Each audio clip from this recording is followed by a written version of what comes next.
Hanya ada di Pasar Wakar Baru ke? Besar baru sapa di Pasar Pagi Jemaah Wakar Baru. Buah-buah pun ada ni. Buat sendiri kau kak? Buat sendiri belakang? Hak ni pula bini, hak ni buat sendiri. Yang pula bini, hak ni buat sendiri. Steamboat pun ada ni. Beef steamboat. Oh, steamboat best. Steamboat apa ada sini best? Steamboat macam-macam ada. Dua siap kakak ada. Ya. Oh, tengok macam-macam ada. Ya sini ada hari Jumaat saja ke? Jumaat pagi saja ya habis yo kat kayu. Sia. Okey. Oh, comel.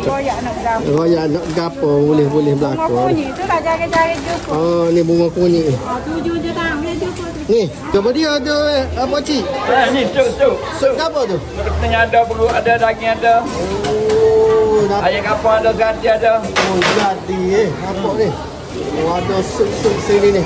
Ni gula-gula pun ada ni gula. Ni gula seganti, gula daging kawah. Dalam buyuk kawah. Oh, kawah pun ada. Oh, ni.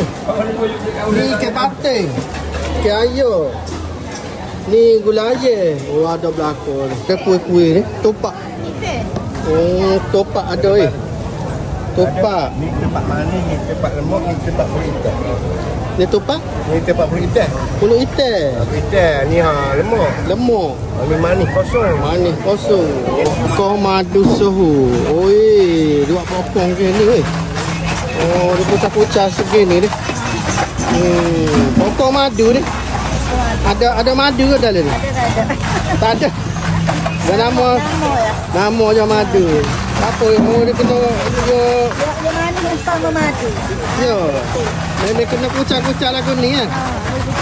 Oh, inilah pizza ko nak panggil. Hanya ada di Pasar Wakar Baru ke? Pasar Mah kita ada dekat Lubuk Jong, depan Pantai Timur Lubuk Jong. Satu cawangan lagi kita ada dekat Jalan Hospitality. Ming tak ada dah lah. Mari tengah hari sangat dah. Oh, ni licin tengok ni. Gapo dia nasi goreng. Ni Maggi goreng ambil belakang. Maggi goreng. Mari tengah hari kat lagu tu lah. Lepas tu jangan lupa dah follow, like, share dan komen.